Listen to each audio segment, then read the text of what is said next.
Sejam muito bem-vindos a mais um episódio do podcast Bússola Profissional, o primeiro podcast que fala sobre carreiras profissionais no Brasil. Para você que não me conhece, meu nome é Manuel Pacheco e eu vou ser o host, vou ser o apresentador desse programa como sou em todos os outros. E hoje temos um convidado muito especial para falar de uma área médica que poucas pessoas conhecem, mas antes a gente tem dois recados para você que está aí do outro lado da tela. Primeiro recado é: nós traçamos como objetivo em 2024 falar com profissionais de todo o Brasil, ir para vários lugares do Brasil. E nós estamos hoje em Florianópolis gravando com profissionais muito qualificados que tem por aqui. A gente está gravando com um total de 7 profissionais no total. A gente veio gravar com essa quantidade de profissionais. E a gente tem o intuito de ir para Brasília, para São Paulo, para o Ceará, para outros lugares do Brasil. Então eu vou pedir a tua ajuda. Se você tiver alguma sugestão de outros profissionais, de profissionais qualificados, que tem uma história para contar, que tem uma bagagem, entre em contato com a gente pelo Instagram do podcast Bússola Profissional. Você vai lá mandar o link do Instagram desse convidado, a gente vai entrar em contato com ele e viabilizar essa parceria. Ver se tem como a gente chegar até ele, conseguir entrevistar, conversar, né, entregar um conteúdo legal para vocês. Então você pode decidir o próximo convidado do podcast Bússola Profissional, é só você me mandar essa mensagem lá, tá? Conto com a sua ajuda.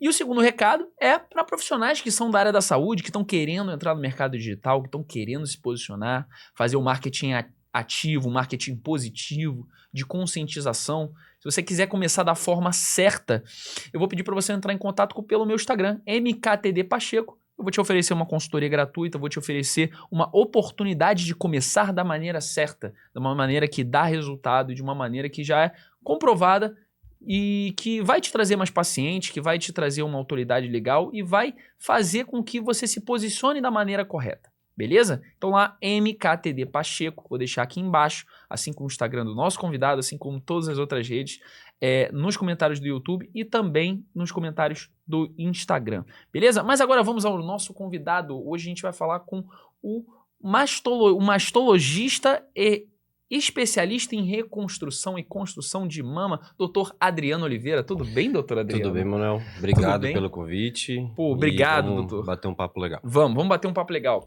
Primeiro, eu gostaria de falar um pouco da tua trajetória, saber como é que você chegou até aqui, a ter esse médico de sucesso que você é hoje, referência na área da mastologia. Obrigado aí pelo convite, né? A minha trajetória começa, como qualquer médico, primeiro com a faculdade de medicina, Isso. obviamente, né? Eu sou baiano, fiz faculdade de medicina lá na Bahia. Legal. Em um determinado momento, eu quis na minha vida sair um pouco da minha área, né? Sair de desbravar o Brasil e ir para outros lugares. E eu era apenas formado em medicina e vim para Florianópolis em 2013 para fazer a residência de cirurgia geral. Então, eu sou um Legal. cirurgião geral, tá?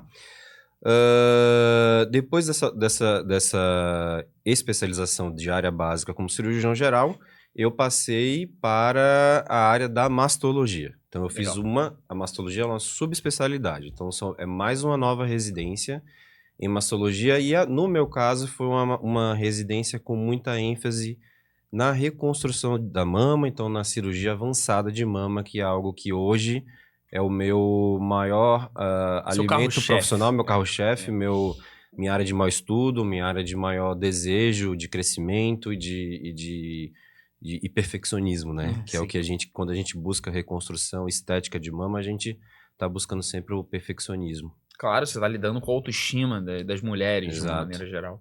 E eu acho interessante a gente explorar esse lado da mastologia, porque muitas pessoas não conhecem essa área, né? Talvez os médicos, de uma maneira geral, quando eles vão fazer residência, quando eles vão escolher entre as especialidades, isso seja algo muito disseminado, mas para o ser humano que não está acostumado a lidar muito com as áreas da medicina, não conheça o que é um mastologista, não sabe. Às vezes é uma pessoa, uma mulher que está do outro lado assistindo a gente, ela não sabe que precisa, mas ela precisa de um mastologista. Então fala pra gente o que faz um mastologista. O mastologista, ele é o médico responsável pelo cuidado da mama. Legal. Então, ele é o cirurgião da mama. Ele é aquele médico que trata da saúde mamária, tanto da saúde em questões malignas, né? Sim. E como da questão da benignidade, porque muitas coisas da mama também envolvem, aliás, a maioria das coisas da mama envolvem alterações benignas dela. Sim. Mas o problema da questão do mastologista, como você mesmo falou, de talvez não conhecer, ou de muitas mulheres nunca terem ido, porque assim como o oncologista, o mastologista ele está rodeado por uma áurea de que talvez ele seja o médico da má notícia, o médico que Entendi. vá te dizer coisas que você não quer ouvir. E o ser humano, por mais que ele saiba da importância do diagnóstico precoce, de tudo isso, o não ir está muito relacionado aí. Se eu for, pode ser que eu escute algo que eu não queira. Ele foge daquilo que ele não quer. Ele foge daquilo que ele não quer. Então, a mastologia, ele tem essa áurea ainda. Obviamente, isso tem mudado ao longo do tempo, mas ainda é algo que a gente vê um pouco de resistência feminina de ir, ou ela vai naquele momento em que algum colega indicou, ó, agora você precisa ir ao mastologista. Enquanto que tem muitas mulheres que já deveriam ter ido no mastologista pelo menos uma vez, a partir dos 25 anos de idade. É mais como enfim. um encaminhamento, né? É mais como um encaminhamento. Um médico e esse médico encaminha para o mastologista. Exatamente. Então, a grande maioria das pacientes, ela vem relacionadas a algum encaminhamento, né? Quando tem alguma alteração, geralmente vem dos ginecologistas, porque ginecologista é o médico que faz mais, de maneira mais completa, essa questão da avaliação da saúde feminina, que não inclui só a mama, obviamente. Então, como ele consegue fazer isso, acaba que é ele que encaminha pra gente, mas a questão da mastologia ainda não ter, você não encontrar tantos pacientes indo, ou você não ter aquela coisa de rotina, né? Sim. Eu tenho que ter uma rotina com o cardiologista, eu tenho que ter uma rotina com o ginecologista, eu tenho que ter uma rotina com o mastologista, é justamente por isso. Tá? É exatamente isso, né? Não é assim, eu estou com um problema na mama, eu vou no mastologista. Exato. Não se tem essa conscientização, né? Exato. De você realmente associar a mama a um mastologista. Exato. Ainda se associa a qualquer outra especialidade. Fala, vou falar com a minha ginecologista. Exato. Né? Muitas vezes. Só que a mastologia, ela é algo que hoje, do ponto de vista de produção de artigo científico, ela é a área de estudo no mundo onde mais se produz evidência científica. Pô, legal. Tá?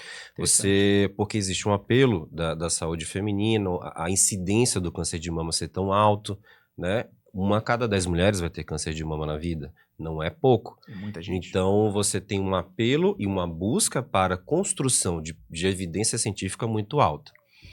Então, mas isso é uma coisa que está sendo entendida de 10, 15 anos para cá. Não era algo tão entendido. É algo recente. É algo relativamente recente.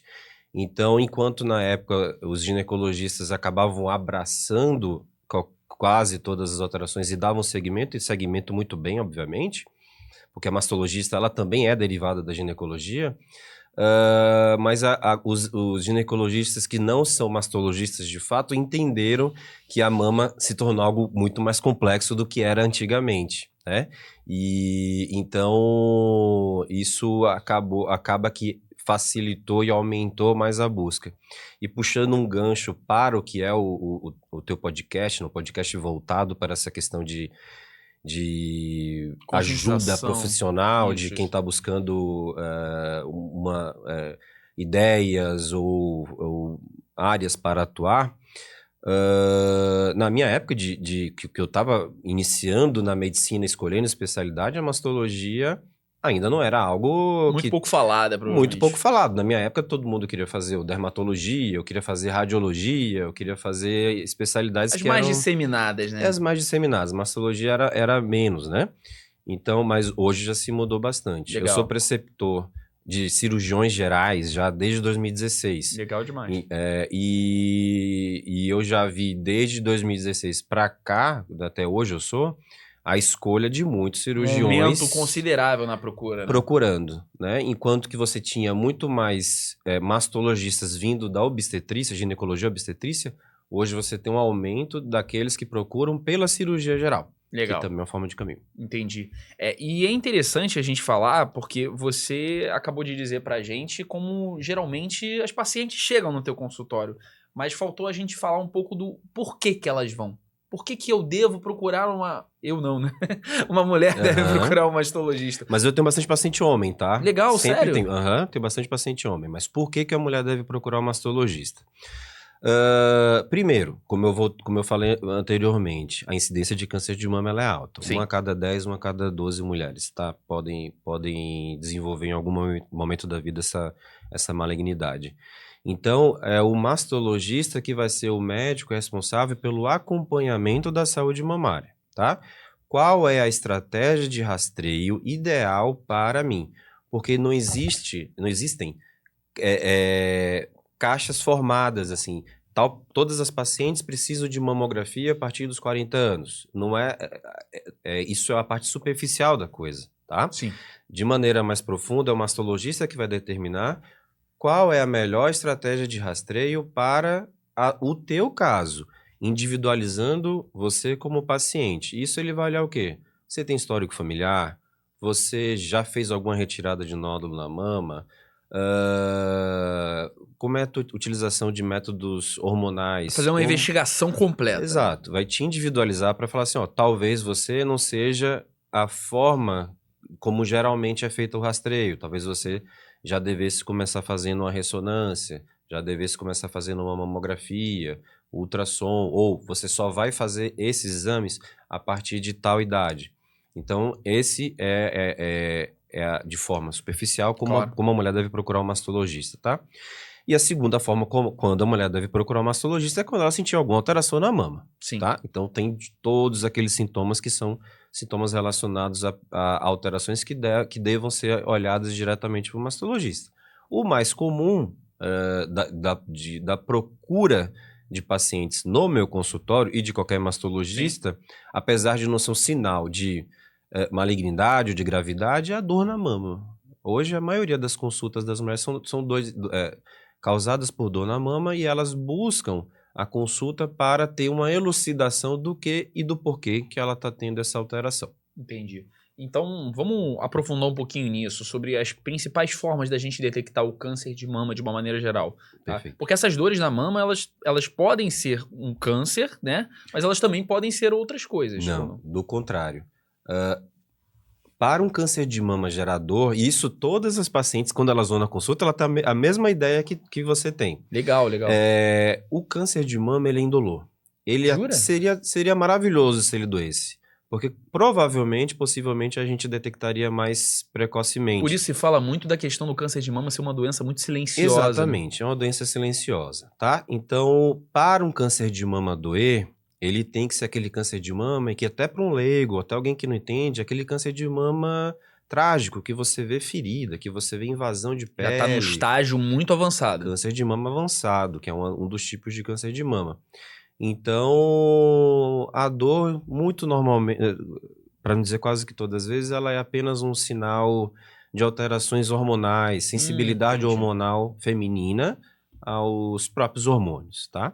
Então, é por isso que esse mito de que... É legal você trazer isso pra gente, questão de a dor seja um sinal de câncer de mama. E aí, puxando esse gancho, já que você falou em sinais de câncer de mama, o principal deles, caroço na mama. Tá? Caroço. Sentiu alteração dura, firme. Eu costumo falar para os meus pacientes que é como se fosse pegar na pontinha do cotovelo aqui. Legal. É uma alteração bem firme, ela não tem mobilidade de um lado para outro, isso é um achado de suspeita, tá? Retrações de pele, saída de líquido pelo mamilo, assimetrias mamárias, alterações na textura da pele, você vê aquela pele com maior porosidade, feridas. São esses basicamente alguns dos principais sintomas, mas o que mais a gente acaba detectando de forma, não por exames, mas detectando porque a paciente sentiu e foi até o nosso consultório. Sim. É a palpação de nódulo. Entendi. O fato de ter um caroço ali, alguma coisa... Um caroço coisa que ela não conhecia. E aí você tá falando muito sobre o lado, o câncer, né? O benigno e o maligno. Eu sei que para muitas pessoas pode parecer muito óbvio, mas é legal a gente colocar a diferença entre eles. Uhum. Você poderia explicar pra gente? Posso sim. Câncer é maligno, tá? Então a gente tem... O que a gente pode falar é nódulo benigno ou nódulo maligno. Entendi. Porque ambos são nódulos, tá? Só que um tem uma característica invasora e o outro tem uma característica benigna. O nódulo ou tumor, o tumor pode ser benigno. Entendi. Nódulo ou tumor mais comum da mama, ele é benigno, que é chamado de fibroadenoma. É uma área de exacerbação de um componente fibroso e glandular. Esse é chamado de fibroadenoma. É o nódulo que a maioria das mulheres vai ter, é o nódulo que vai fazer um ultrassom e encontra ele, um nódulo oval, paralelo à pele. Aí eu já vou entrar em termos técnicos, mas o nódulo proliferativo mais comum da mama feminina, ele é benigno, tá? E o que isso significa? Qual que é a principal consideração ou resposta que eu posso dar? O benigno, ele não tem a capacidade de levar a um óbito da paciente. Sim. Ou seja, ele não tem a capacidade de sair da mama e invadir algum outro órgão, tá? Que é isso que envolve a mortalidade relacionada ao câncer, tá bom? Então, a malignidade é o quê? Malignidade é um tumor capaz de proliferar. Então, ele nasce de uma célula doente. Essa célula teve uma duplicação errônea do seu DNA. Ela está no ambiente de estresse oxidativo, de alterações arquiteturais, enfim, de inúmeras coisas, de um microambiente microscópico dentro da mama. E dessa surge esse clone errado, essa doença errada. O nosso corpo, ele tem a capacidade de, à medida que a gente vai formando células erradas, células com alterações de DNA, o nosso corpo tem a capacidade de mecanismos regulatórios que destroem essa célula. Só que, às vezes, esse câncer, ele se sobrepõe. Ele consegue fugir desses mecanismos regulatórios de destruição e aí ele começa a fazer a multiplicação celular, como... Quem vai lembrar da biologia ali do nosso ensino médio é aquela fotinha, uma célula que se transforma em duas. E ele sai atacando todo mundo. Dessas duas se transforma em 4 e vira uma progressão geométrica relacionada a isso, tá? Então, o desenvolvimento de uma célula inicial que se prolifera em várias e aí, em algum momento ela forma um nódulo. Né? Isso, quando eu falo de uma célula, eu estou falando ainda do ambiente microscópico. Sim, claro. É o início de tudo aquilo. À medida que ela atinge um tamanho macroscópico, é quando a gente consegue fazer a detecção e tratamento. E por isso que sendo maligno, ela vai aumentando de tamanho cada vez mais. Sendo maligno, ela vai aumentando de população local, né? E aí ela vai encontrando estruturas ao seu lado capazes de fazer invasão. Então, ela pode chegar ali e fazer uma invasão a um vaso sanguíneo. E essa célula invade o vaso sanguíneo, entra na corrente sanguínea e pode, não significa que todos, aí a gente entra em outro assunto para câncer de mama, e pode, eventualmente, depois de tanto tempo que passou, ou seja, depois de ter deixado esse diagnóstico passar, ela pode entrar na corrente sanguínea e ir para um outro órgão. Ou também para um vaso linfático, que faz parte da nossa drenagem linfática, e também ir para outro órgão. Como se tivesse pego um ônibus, passou pelo vaso... Pegou o metrô e foi. Pegou o metrô e foi para outro órgão. E foi para outro lugar. Entendi. Tá? É legal a gente falar isso, porque o tumor benigno, né? Eu queria bater um pouquinho nessa tecla. O tumor benigno, se ele ficar ali no peito da mulher, né, na mama da mulher, ele vai causar o quê de negativo para ela? Boa pergunta. O benigno, ele não vai causar nada de negativo, a não ser se ele crescer demais. Existem alguns tipos raros, né, de doenças, de lesões proliferativas, que a gente chama, que podem passar de 3, 4, 5 centímetros. Então, como ele faz um mecanismo de... ele se expande dentro do tecido mamário. Vai pressionando o outro. Vai pressionando a mama, pode gerar uma deformidade, uma assimetria. Esteticamente também é muito feio. Então, aí nesses casos, mas não são todos os casos, Sim, tá? A grande maioria dos tumores fibroadenoma, que são as lesões benignas, eles não passam de 3 centímetros. Ou seja, não é que todos vão a 3 centímetros e daí param. Eles não passam. Pode parar com 1, 0,5, 1,5, 2... e está mais relacionado também na fase ali dos 15 aos 35 anos de idade, né? De surgimento ou de aumento. Depois pode acontecer, pode, claro. E ainda não ser e não progredir. Só que os fibroadenomas, eu falo, fibroadenoma nasce fibroadenoma e morre fibroadenoma. Claro. Ele não se transforma, tá ok? Câncer nasce câncer e morre câncer. Ele não tem uma transformação sobre isso. Existe no meio do caminho, né, uma interseção entre os dois, que são lesões que a gente chama de precursoras, ou lesões de significado determinado, ou de comportamento indeterminado, tá? São lesões que são benignas. Mas que podem virar malignas. Que podem virar malignas, que não é o fibroadenoma. Entendi. Então, são lesões que quando eu falei ali no iniciozinho, o clone celular, tudo começa de um clone celular errôneo. São alterações nodulares, alterações de imagem que a gente olha, e que nessas alterações de imagem existe já ou defeitos da arquitetura do tecido, ou uma coisa que a gente chama de atipia. A célula perdeu o formato típico dela, então ela virou uma célula atípica. E é esse formato atípico que pode desencadear esse clone futuro, que pode levar a um surgimento de câncer de mama. Então, essa interseção de alterações benignas que a gente tem, que são a minoria, obviamente, né?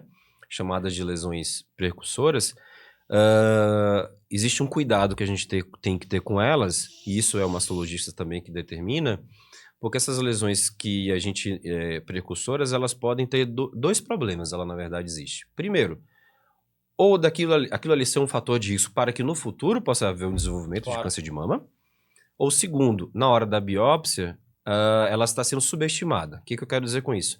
A biópsia acertou, a biópsia é uma amostra, ela não tirou o nódulo. Então, a amostra feita é uma amostra que deu essa lesão, mas ela está subestimando algo pior que está ali, e que pode ser um câncer de mama. Então, dependendo de qual dessas lesões, existem vários tipos de lesões, né? Algumas com maior risco, outras menores riscos, mas existem lesões com atipias que podem ser biopsiou a área apenas que tinha atipia, e do lado havia, no todo, ela é, na verdade, um câncer de mama mais inicial, por exemplo. Então, um nódulo benigno, ele pode ser um sinal de alerta para aquilo se transformar em um câncer de mama, mas ele também pode não significar nada em Nódulo questão... benigno fibroadenoma, não. Se você acompanha ele tem formato de fibroadenoma, tem cara de fibroadenoma. Ele vai ser sempre eventualmente fibroadenoma, ele é um nódulo benigno, vai ser sempre benigno. Câncer é a mesma coisa. Tem biópsia de câncer, tumor, ele é um câncer. E não tem cura sem tratamento também. E tem essa interseção no meio dessas alterações que podem eventualmente ou estar subestimando ou representar risco futuro. E a melhor forma de resolver isso, de tratar, sempre procurando um mastologista. Sempre um mastologista, exatamente. Legal. E é interessante puxar esse gancho, você falou sobre tratamento, sobre os tipos de tratamento que a gente pode ter para câncer de mama. Então, eu queria que você falasse um pouco dos tratamentos que você realiza para o câncer de mama de uma maneira geral. Bacana. Tratamento, cura de câncer de mama só existe um, tá? Tratamento, cura de câncer de mama é cirúrgico, atualmente. Entendi. Futuro só a ciência poderá dizer, tá? Então, hoje, todo tratamento que possa levar a uma cura do câncer de mama se interprete como uma retirada do tumor, tá ok? E aí, vamos diferenciar em duas coisas agora. Tipos de cirurgia... Sim. E quando fazer a cirurgia. Legal. A gente tem duas formas. Basicamente, vou falar de tipos de cirurgia. Tipos de cirurgia, a gente tem uma cirurgia conservadora de mama, tá? E a segunda, mastectomia. Então, basicamente, de forma generalista, eu tenho dois tipos de cirurgia apenas para poder tratar o câncer de mama, tá? Só que desses tipos, tem os subtipos dentro disso daí. Como é que começou o tratamento para o câncer de mama? Foi no século 1890, tá? Entendi. Um médico chamado Halsted. Ele entendeu que o câncer de mama, a parte cirúrgica, ele precisa ser tratada com o máximo de agressividade possível. E foi tão importante isso para a ciência, para a medicina, que essa tese dele durou de 1890 a meados de 1970, 1980, quando dois outros cientistas acabaram fazendo cair por terra essa verdade. E o que eu quero dizer com fazer o máximo de radicalidade possível? Não importava para Halsted o tamanho da doença, ela podia ter milímetros ou ela podia ter 5 centímetros.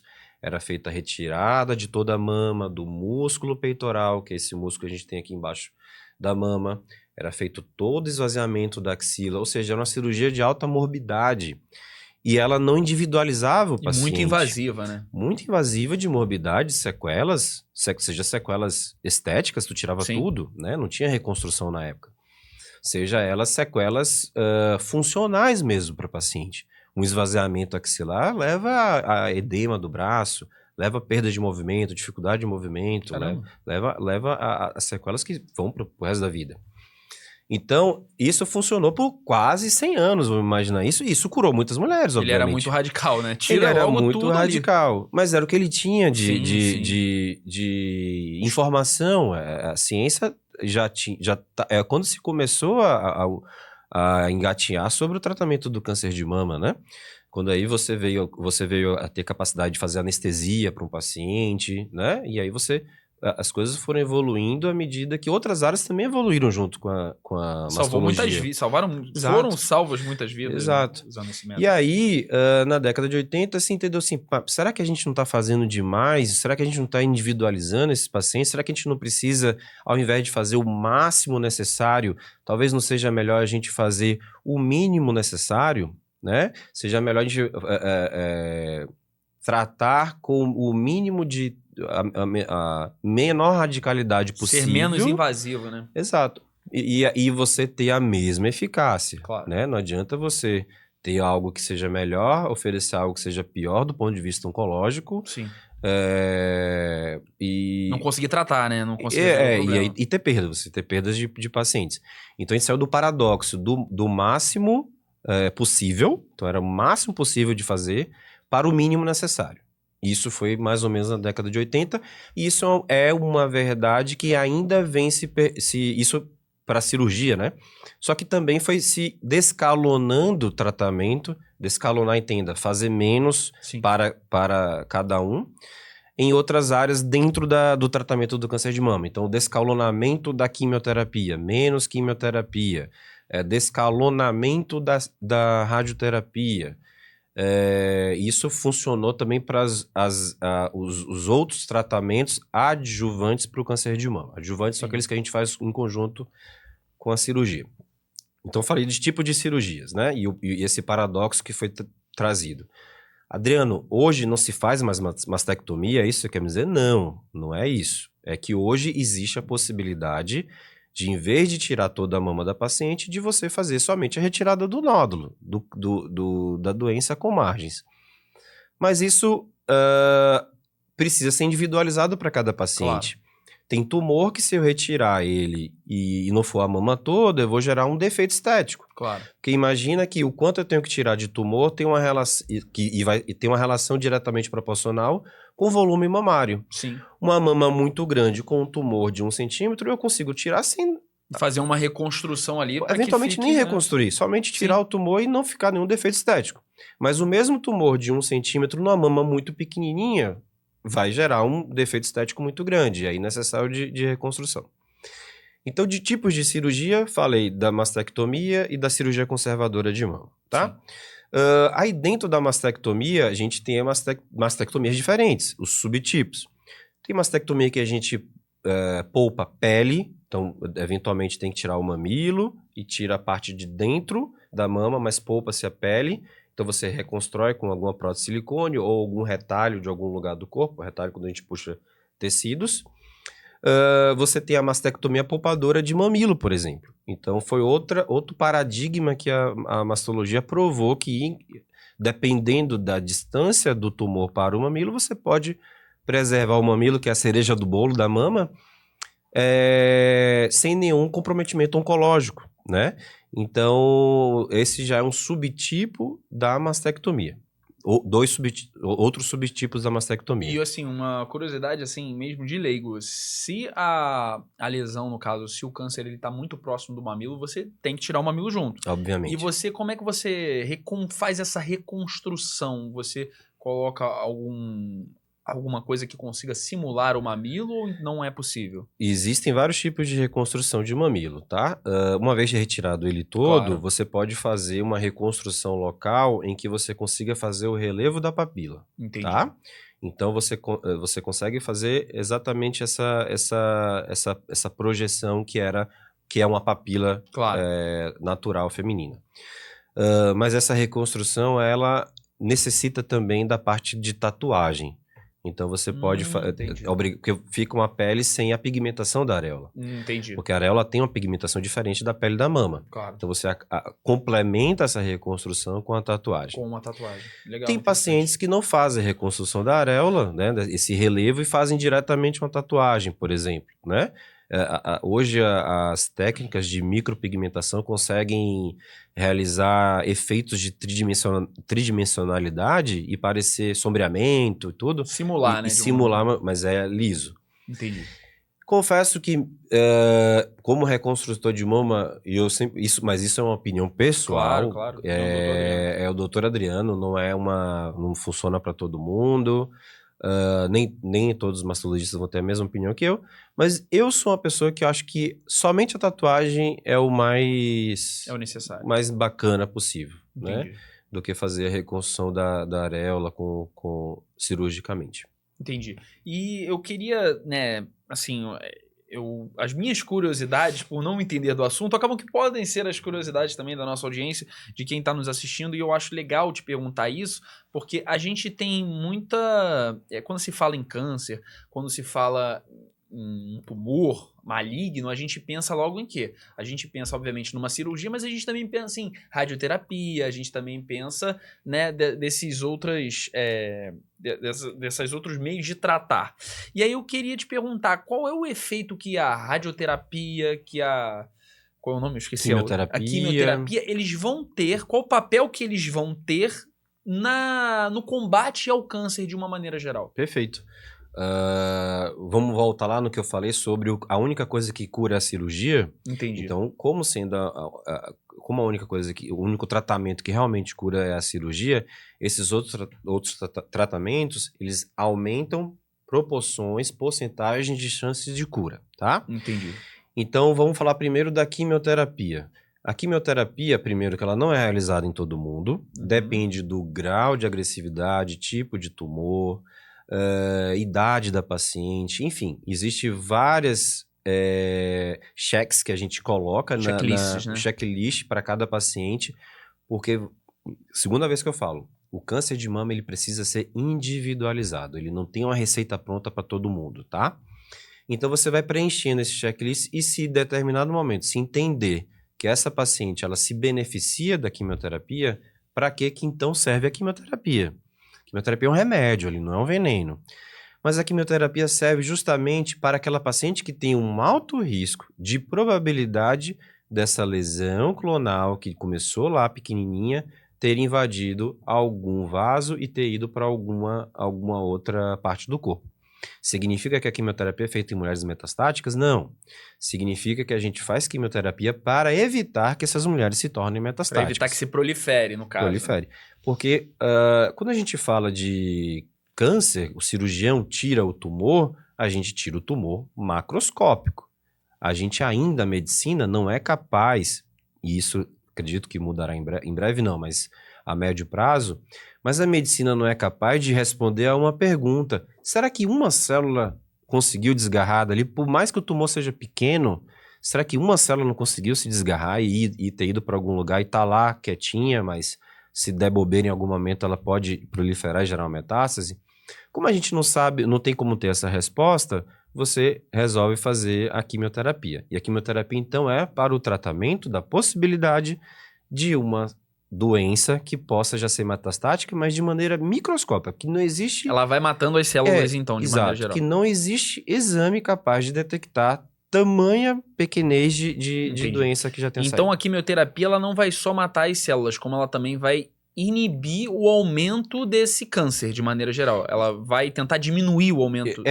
A oncologia, ela não gosta do sabor da dúvida, tá? E como a gente não gosta do sabor da dúvida, porque a dúvida pode gerar um desfecho ruim para paciente, claro. Esse desfecho é a morte. Então, por não gostar do sabor da dúvida, muitas vezes o tratamento é feito de maneira com o uso da quimioterapia, tá? Então, o tratamento é para que, se caso tenha tido essa possibilidade, qual é o risco dessa paciente desenvolver em algum momento, a quimioterapia é feita como tratamento sistêmico para isso. Entendi, legal. E aí eu gostaria de saber, assim, que é realmente uma dúvida de leigo, assim, nessa área. A diferença entre a quimioterapia e a radioterapia. Eu acho que seria legal a gente São coisas completamente diferentes, tá? Legal. A quimioterapia, então, é um remédio utilizado via endovenosa ou injetável, intramuscular, mas geralmente ela pode ser oral, mas geralmente para a mama ela é intravenosa, né? Então, o objetivo da quimioterapia são dois. Tratar a possibilidade de uma doença que possa ser metastática, mas a gente não sabe não tem meios de descobrir. E segundo, muitas vezes a gente faz a quimioterapia antes da cirurgia como forma de redução tumoral e redução de carga tumoral também que possa haver na axila. E utilização de outros mecanismos de tratamento, dependendo dessa redução, dessa resposta, ou de retirada de tratamento. Então, a quimioterapia ela pode ser feita para a redução de carga tumoral para uma cirurgia menos radical, ou ela pode ser naquele contexto que eu falei antes, na impossibilidade de dizer se tem ou não alguma metástase e esse tratamento já acontecer. Adriano, você está dizendo que a mulher que faz quimioterapia é uma mulher metastática? Não, não é isso. A mulher que faz quimioterapia é a mulher que possa ter um risco mais aumentado de ter doença metastática. Então, para tirar esse risco, faz a esse risco que a gente não gosta do sabor da dúvida. Entendi. E aí a radioterapia... Então o que eu quero dizer com isso? A quimioterapia ela é para o corpo todo, tá? A quimioterapia ela é para os principais focos de metástase. Osso, fígado e pulmão. Para que é a radioterapia? Daí a radioterapia eu vou voltar na conversa que eu estava falando de você da década de 80, quando teve a mudança do paradoxo cirúrgico. A gente entendeu que se eu tirar só o nódulo, eu consigo salvar essas mulheres. Entendi. Mas a gente deu em troca para a doença a radioterapia. Por quê? Porque existe um risco mais aumentado de eu ter tirado ali o nódulo naquela região e se eu não fizer uma radioterapia para matar células microscópicas remanescentes do local, essa doença pode voltar na mama.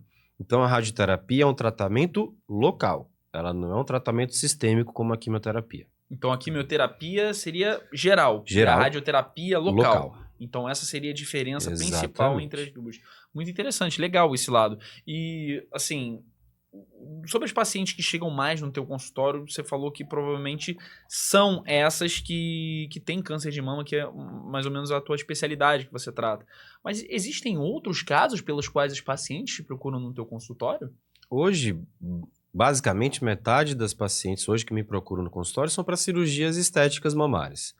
Que, como eu me transformei num especialista em reconstrução de mama, e muitas vezes a reconstrução de mama envolve reduções mamárias, mamoplastias. Muitas vezes a gente pega pacientes que candidatam a cirurgia conservadora, ou seja, não a mastectomia, mas a retirar um nódulo cancerígeno, e a gente consegue muitas vezes fazer junto com essa retirada de um câncer uma mamoplastia, que é uma redução de mama, em que a mulher sai com a mama mais bonita do que e curada do câncer, com a mama mais bonita do que ela tinha antes. Entendi. Ou seja, às vezes ela faz do limão a limonada, eu costumo falar para alguns pacientes. Ela aproveita, tira o câncer e aproveita e já faz a reconstrução. Isso. E aí foi naquilo que eu me especializei a fazer. Essa parte de reconstruções de mama em pacientes com câncer de mama.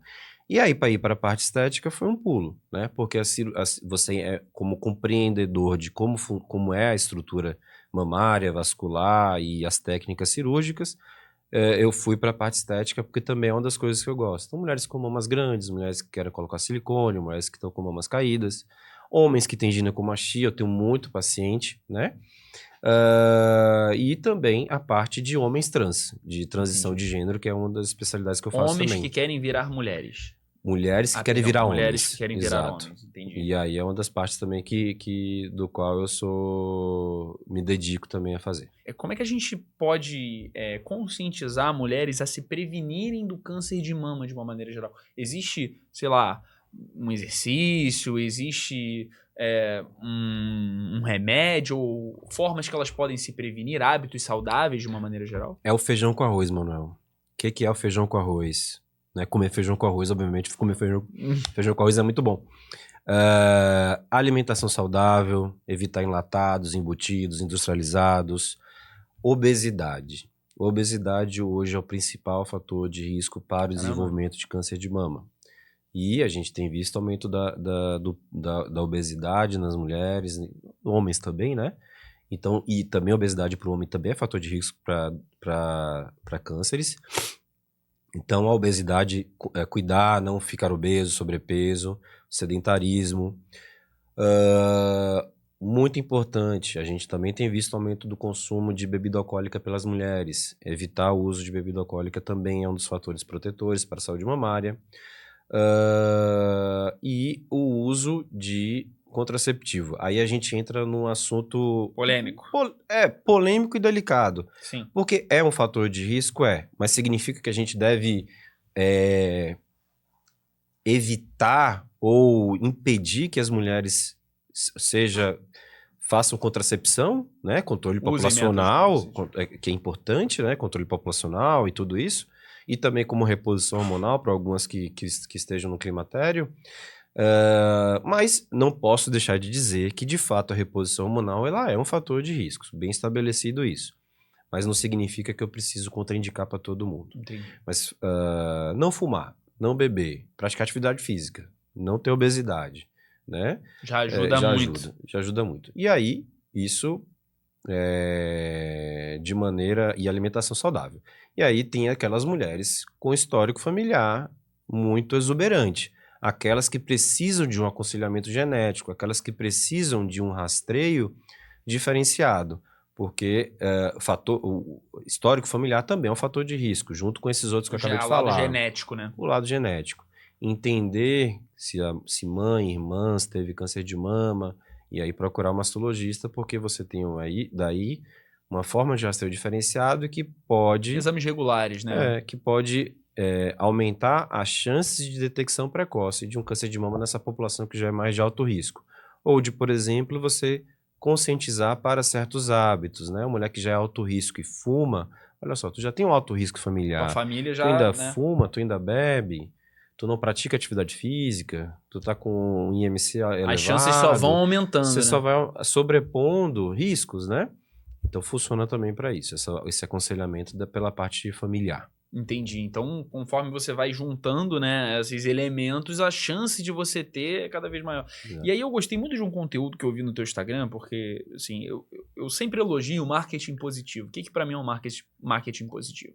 É o marketing de conscientização. É o conteúdo que você faz com o objetivo de conscientizar os teus pacientes, no caso, as suas pacientes, e também com o objetivo de você, né, mostrar como é que é o teu dia a dia, como é que é as tuas consultas, para também tranquilizar muito dos pacientes e das pessoas sobre aquilo que você está passando.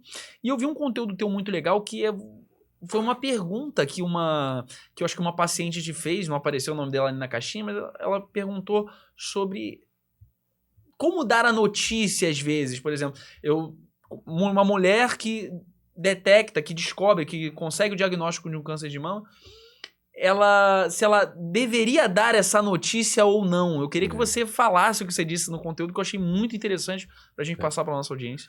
O câncer de mama ele é rodeado de mitos.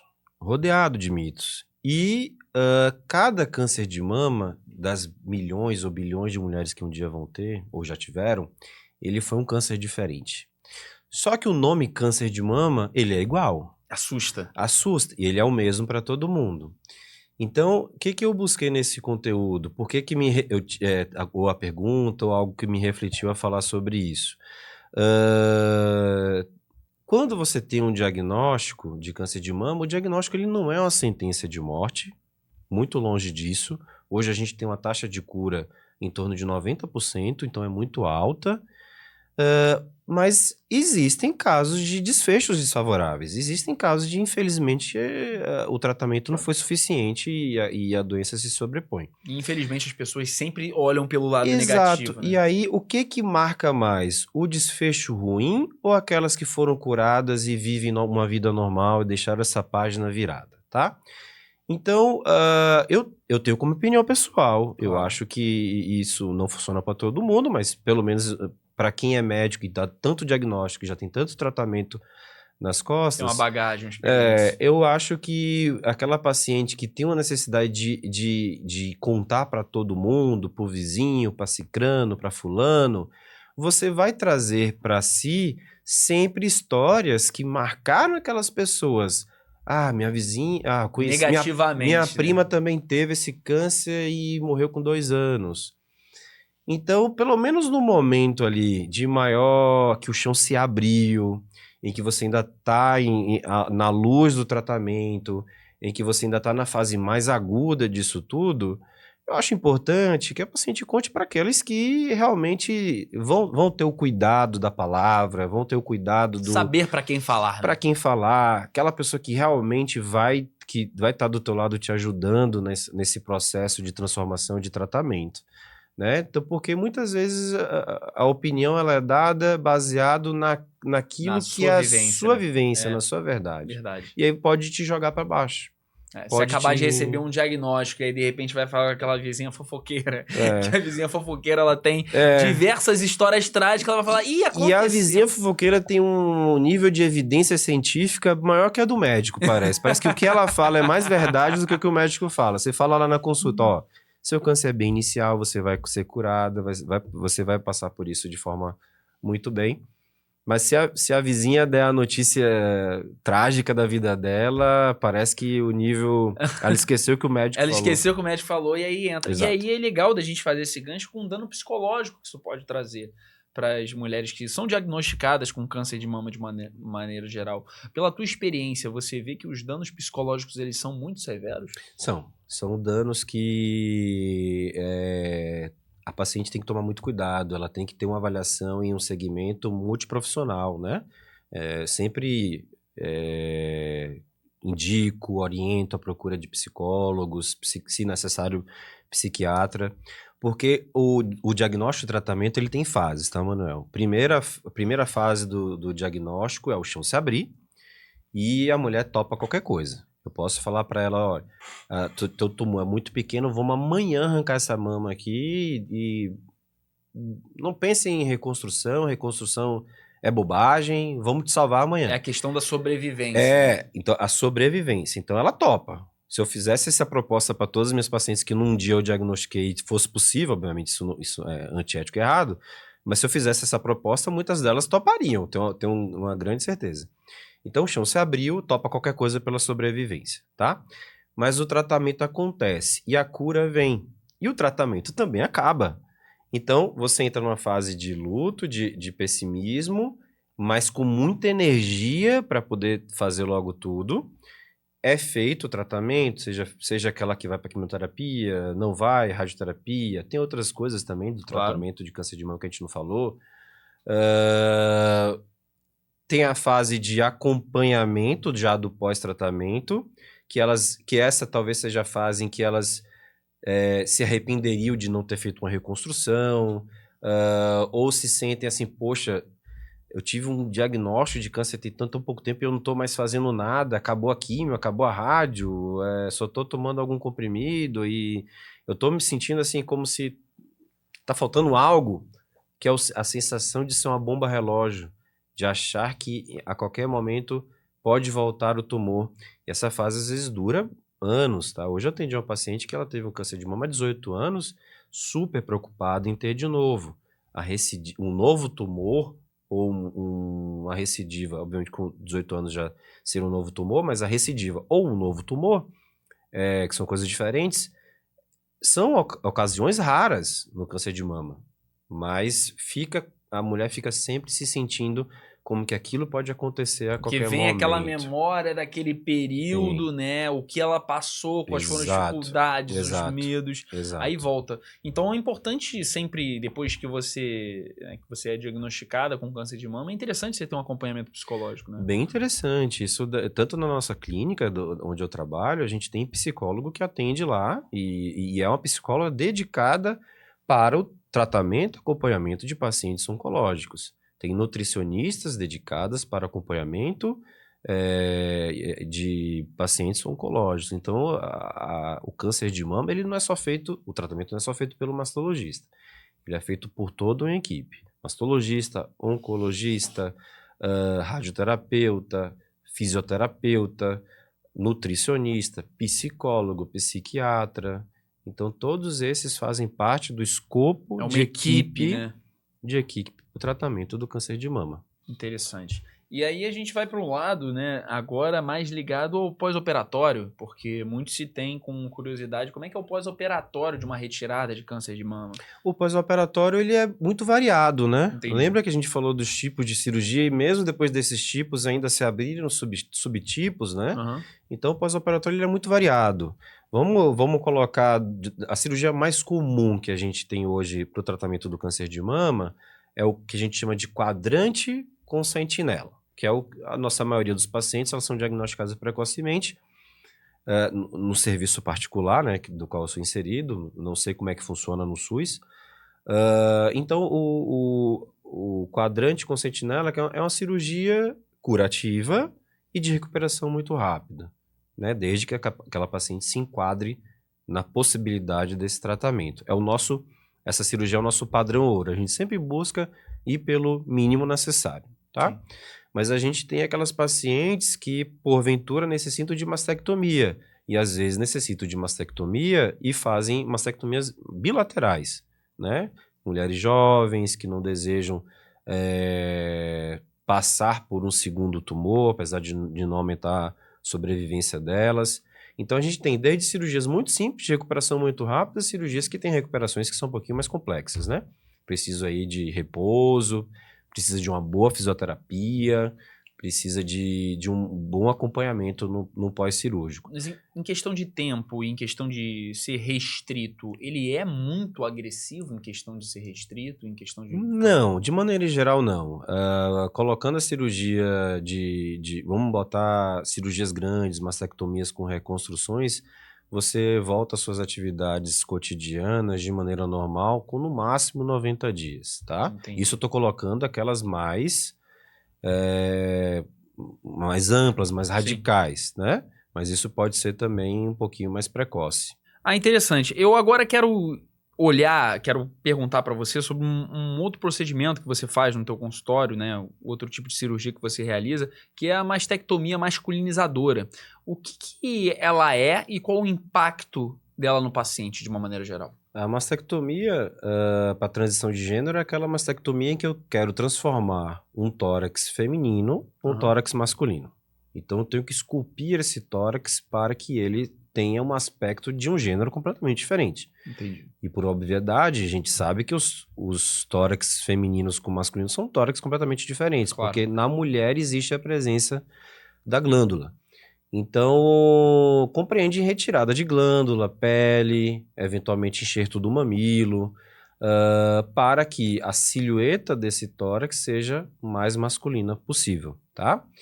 Então, eu costumo falar para os meus pacientes que a técnica da qual eu utilizar, a técnica que eu vou utilizar para essa cirurgia, quem me dá é o formato da mama dele, tá?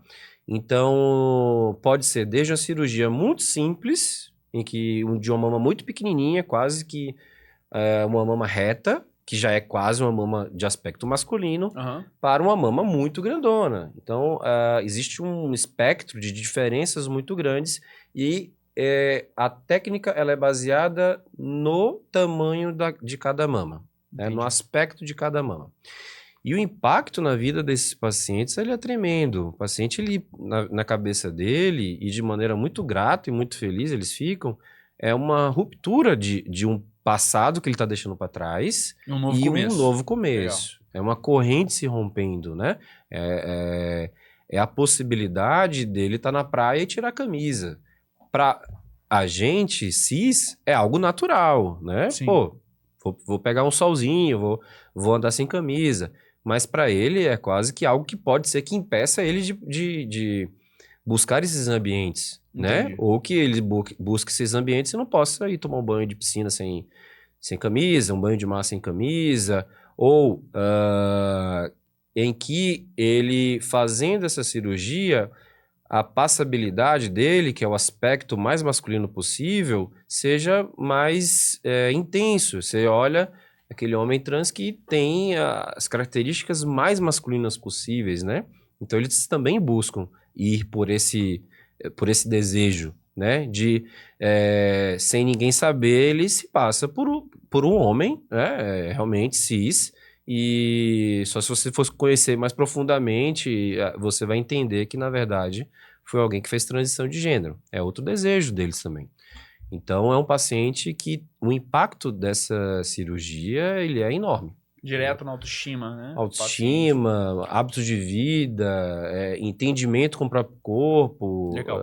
É muito interessante. É um paciente muito grato. Entendi. É muito legal. E qualquer homem trans pode fazer essa cirurgia? Existem alguns critérios que a gente tem que ter bem cuidadoso, né? Entendi. Ela é uma cirurgia que ela não tem reversão. Uma vez feita, Você não é pode aquilo mudar, ali. não dá pra mudar de Não ideia. dá para mudar de ideia, porque ela existe uma radicalidade muitas vezes, porque a gente tira muita quantidade de pele. Então, o paciente, a gente tem que tanto para o paciente como para a gente também, a gente tem que se cercar de certos cuidados, para não, eventualmente, estar submetendo alguém a algo que possa haver depois um arrependimento, uma decepção, né, sobre a atitude que foi tomada. Então, o paciente ele tem que ter tido um acompanhamento psicológico. Muitos deles já vêm com esse acompanhamento Legal. pronto, né? Porque a mastectomia é quase que o último passo que eles estão tomando. Que eles Depois de sabem você que passar por tudo aquilo, Exato, ali você vai na depois eles mastectomia. passaram pela mudança de nome, eles já passaram pela hormonização, já estão fazendo hormonização, que é o uso de anabolizantes de testosterona, né? Para as características mais masculinizantes Claro. também. Então, a maioria deles já vem para a cirurgia já meio que pronto, né? Já acompanharam com algum psicólogo, já acompanharam com endócrino.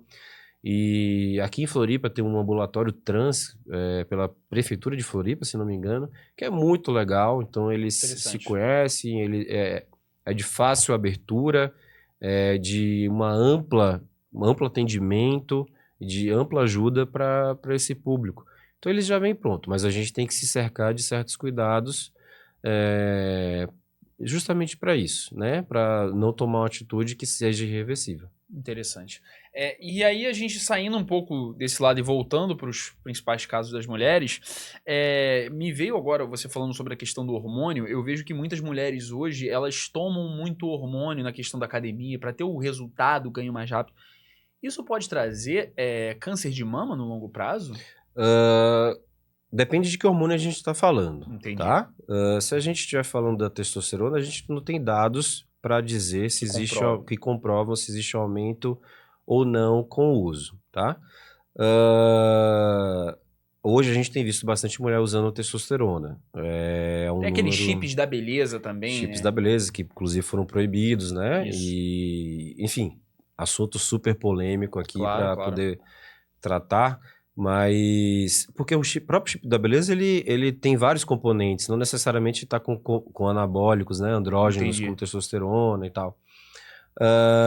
Eu sou um homem da ciência, então eu busco informar minha paciente sobre aquilo que está na ciência. Dados científicos. Dados científicos exuberantes, né, de nível de evidência interessante. Então, a gente não tem dados sobre a segurança dos chips da beleza. A gente não tem dados sobre a segurança do uso da testosterona. Não à toa a Anvisa tirou, né? E, na verdade, pegando o gancho da testosterona, a gente tem dados que mostram prejuízo, né? Aumento de risco cardíaco, aumento da concentração sanguínea. Então, efeitos secundários da testosterona. Claro. Então, eu não sou aquele médico que fala assim, não pode usar, você vai estar se matando fazendo isso, mas eu vou trazer ela à luz do que é de evidência científica. Olha, isso aqui não está comprovado cientificamente. Exatamente. E aí, falamos de uso de andrógenos para mulheres, Claro. né? Que existem... o uso da terapia de testosterona para a mulher, ela tem uma indicação precisa para ser feita. Claro. E ela não é a primeira forma de você fazer. Eu não faço a parte sexual feminina, Claro. né? Geralmente são ginecologistas ou endócrinos. Mas aqueles que eu conheço com seriedade, o uso da testosterona para o desejo hipoativo sexual, que é a baixa libido, ela é uma das últimas estratégias no tratamento para isso. E esse é o mais estabelecido para o uso de testosterona nas mulheres. Chips da beleza, entre outras informações aí, né? Outros tipos de medicamento, outro tipo de substâncias. E a Anvisa proibiu. Se está proibido por momento pela Anvisa, Tem algum motivo? existe algum motivo. E não cabe a mim entrar em detalhes agora, porque eu não sou também nenhum xiita de dizer que todas as mulheres necessitam ficar sem hormônios. Tem seus benefícios também. Claro. Mas ele tem que ser muito individualizado e controlado. Não pode ser algo tão difundido para qualquer um e na busca dos resultados que estão sendo buscados. Tá? Entendi. Que no caso são resultados, na imensa maioria, estéticos. Exato. Né? E aí é legal da gente trazer de novo esse lado do implante e o explante, né, das mamas ou até do silicone. Primeiro eu quero reservar a pergunta: por que existem tantas mulheres fazendo explante da mama com medo de ter o câncer de mama? Isso é algo que realmente funciona no longo prazo? Não. O implante de silicone ele não aumenta o risco do desenvolvimento do câncer de mama, câncer esse que a gente conhece, tá? Legal. Que é o câncer de mama, invasor da mama, ou que ele veio decorrente de uma alteração de uma célula que já é da estrutura mamária. Legal. Tá? Existe um tipo de câncer de mama relacionado ao implante de silicone, que é chamado de linfoma. Ele é um câncer de mama muito raro, e a gente descobriu ele na última década, né? Conseguiu fazer essa relação, que é um implante, é um material. Não, é uma doença que ela acontece na cápsula que envolve o silicone. 100% das pacientes que colocam silicone, o corpo faz uma cápsula na sua volta, tá? E aí, de maneira muito rara, a gente entendeu que existiam alguns tipos de implantes que aumentavam o risco de desenvolvimento desse linfoma, que é um linfoma raro, e um linfoma de baixíssima agressividade, tá? Que são aqueles implantes que na época ainda existem no mercado, mas são implantes em que eles são muito texturizados. Ou seja, o revestimento externo deles é um revestimento externo que gera muita reação quando colocado junto ao corpo. E ao longo de muitos anos, essa reação prolongada crônica pode aumentar o risco de desenvolvimento desse linfoma. Mas voltando a falar, ele é muito raro de acontecer. Ele não é algo que necessita que as mulheres tirem, porque, por exemplo, uma mulher com silicone, ela tem um risco muito, mas muito maior do desenvolvimento de um câncer da linhagem de uma célula da própria mama do que do próprio silicone. Então, por que eu vou tirar o silicone se o risco de uma doença mais agressiva, inclusive, está na mama dela? Então, eu deveria tirar a mama dela também. Concordas comigo? Se eu quero reduzir riscos, sim, claro, tirar só o silicone não adianta, porque o risco maior que ela tem, na verdade, é o desenvolvimento de uma doença invasora da mama.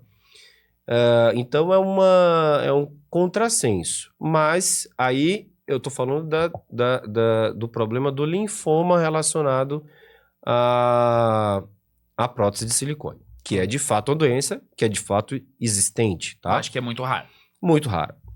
Eu tenho um caso de paciente com essa doença, que eu diagnostiquei, tratei e olha como ela é tão rara e a retirada do implante ela não se faz necessária. Eu tirei a doença, tirei o implante antigo e reconstruí ela com um novo implante.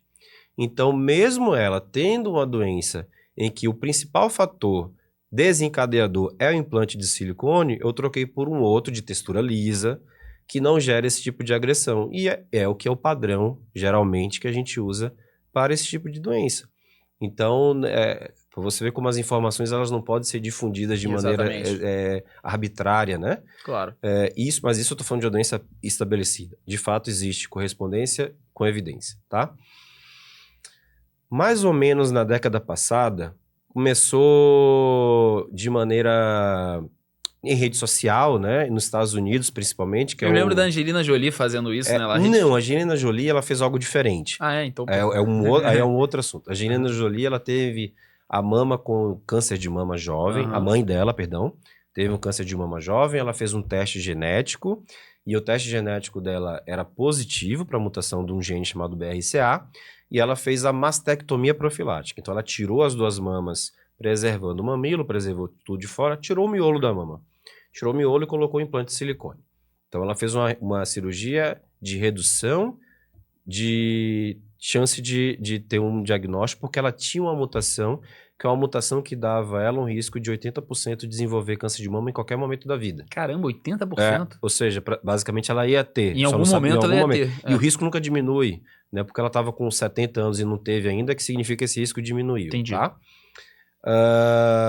Então ela é um outro caso que envolve o aconselhamento genético, Claro. que envolve aí da mastologista, porque a gente seleciona essas mulheres e você não precisa fazer teste genético.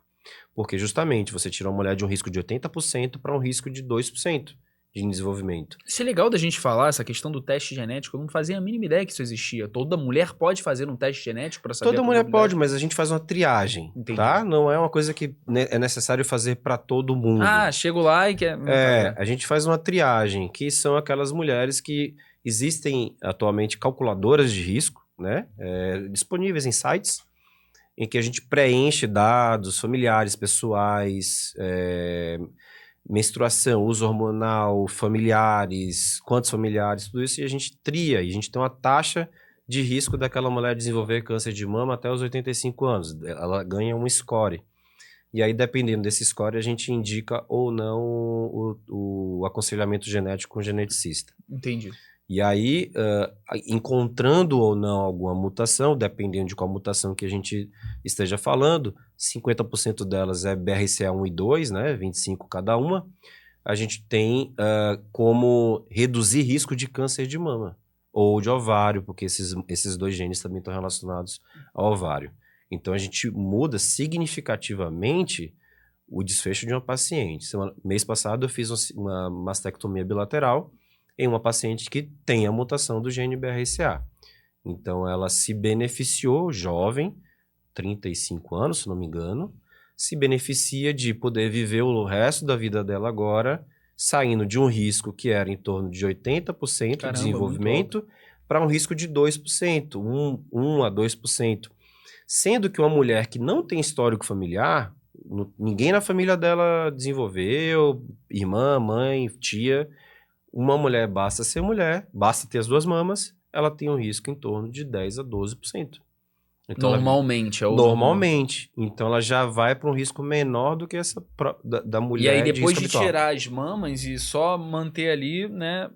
Manter o bico do peito. Manter o bico do peito. Só ali já tem. Ainda assim, ainda tem risco de 2%. Ainda tem risco porque atrás do mamilo, o tecido mamário, ele vai até a papila, ele vai até o bico do seio.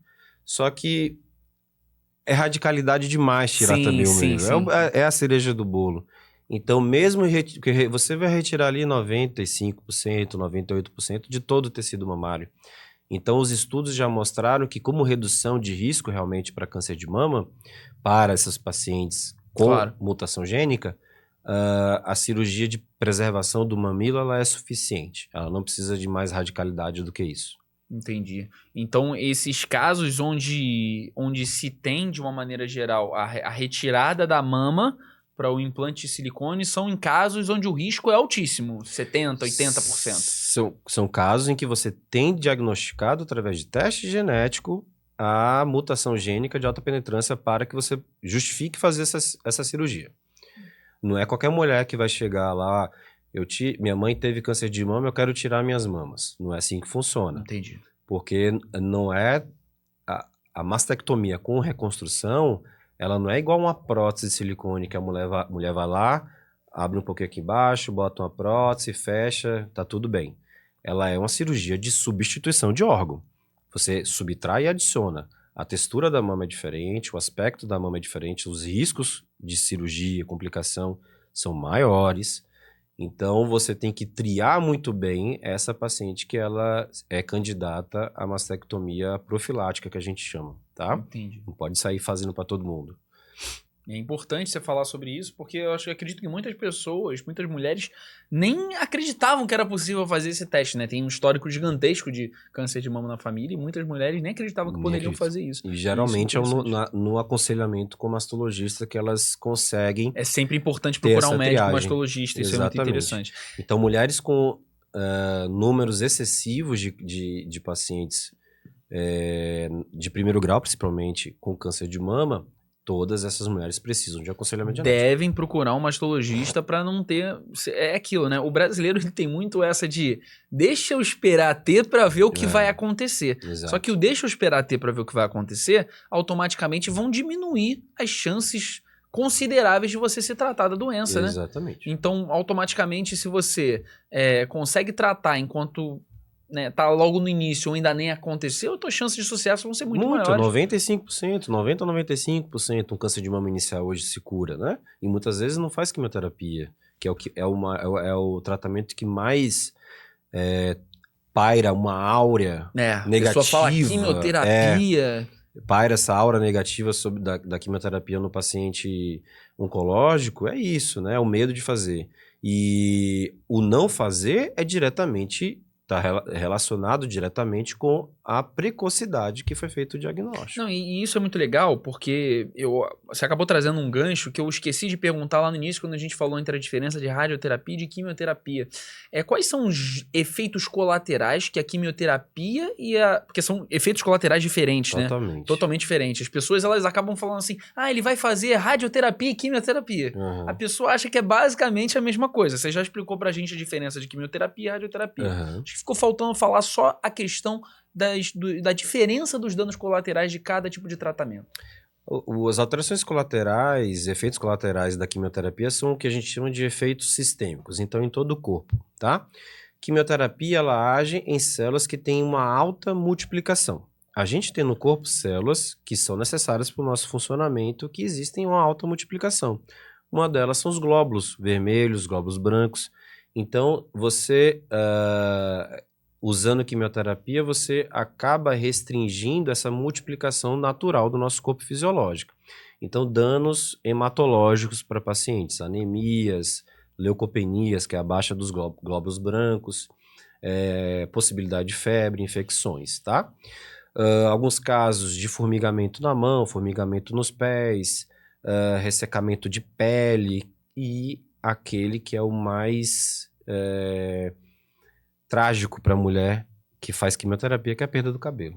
Entendi. Então, esses são sim, os colaterais da quimioterapia. A radioterapia, como eu falei anteriormente, ela é um efeito local. Local, né? Ela é... Atualmente, cada vez mais, os aparelhos de radioterapia eles estão evoluindo, né?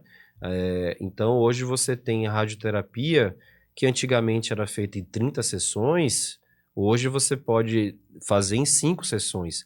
Não porque o aparelho também mudou, mas também porque a gente entendeu que o mínimo necessário dava igual. Então, saímos de 30 para 25, para 16, para 15.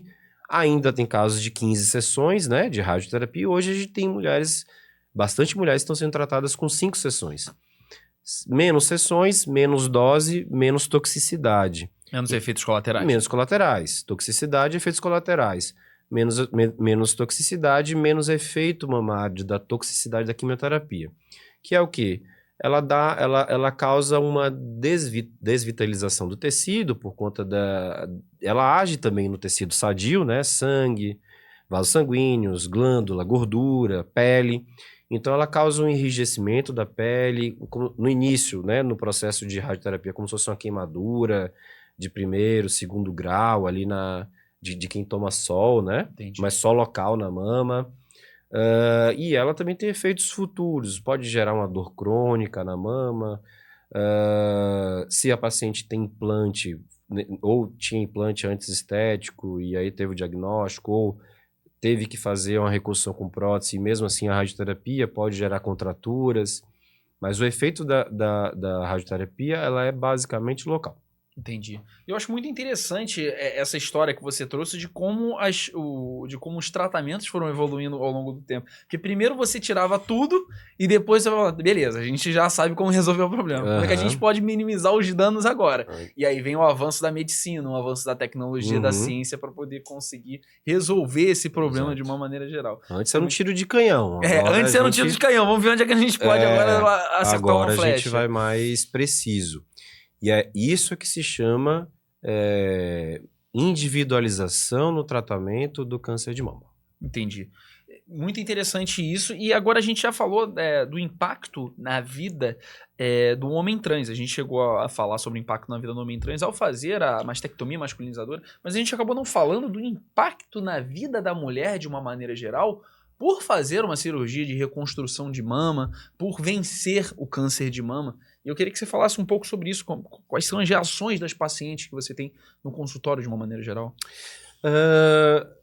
Quando você consegue fazer uma reconstrução bem feita, você traz e minimiza esses efeitos danosos à autoestima da paciente, que é a perda da mama, ou eventualmente ela não teve uma perda de mama, mas foi feita uma cirurgia mais simples. Sim. E ela está com a mama mais bonita, né? Mesmo após um diagnóstico. Sim. Então, você ser capaz de oferecer para a mulher cura com autoestima é algo belo, bonito, é o que me anima tanto na reconstrução de mama, né? Então, como eu falei das fases do processo de cura dela e das fases do processo psicológico dela,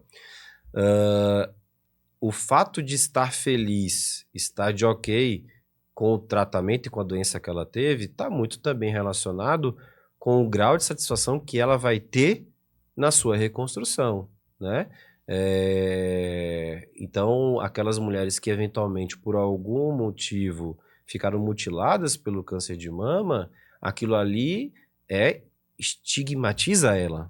Tanto para ela mesma, de se olhar no espelho e ela se sente estigmatizada, como eram as mulheres da década de 80 para trás, que todas perdiam aquilo ali. E hoje você tem um apelo à beleza, ao belo, muito maior do que antigamente. Tem essa pressão social. Essa pressão social. Então, se você foi capaz de proporcionar, além da cura, um resultado estético satisfatório, é diretamente proporcional a você ter uma boa reabilitação, a paciente se enxergar realmente curada e que aquilo ali ficou para trás, com uma página virada de todo esse processo cirúrgico e de tratamento do câncer de mama. Quimioterapia cai o cabelo, o cabelo volta a crescer, né? Então elas se sentem, as mulheres, eu costumo falar, e uso sempre a analogia da borboleta, né? As mulheres, elas se sentem transformadas quando passa por esse susto, né? Chão se abre, medo da morte, medo de um resultado estético satisfatório, e aí dá tudo medo certo. Da sequela, medo da sequela, e aí uma hora a vida dela volta ao normal. E aí ela tem que buscar se cuidar para que isso não seja uma âncora na vida dela e ela não pense que aquilo ali é algo que ela é uma bomba relógio. Que não deixe traumas psicológicos, que qualquer momento pode acontecer tudo de novo. E ela fez o que ela foi necessário fazer, ela confiou nos médicos dela, ela teve um bom acesso à saúde, então ela fez o que era necessário e isso tem que ser página virada no livro da vida dela. Que bom. Então, eu acho que desse assunto, né, do câncer de mama de uma maneira geral, acho que faltou só colocar um ponto aqui, uma dúvida realmente que eu acho que pode ajudar todo mundo que está assistindo. São as probabilidades da mulher voltar a ter câncer de mama. Então, ela teve uma vez, beleza? Ela fez toda a cirurgia, ela fez todo o tratamento indicado pelo mastologista. Qual a probabilidade, a chance dela voltar a ter câncer de mama novamente?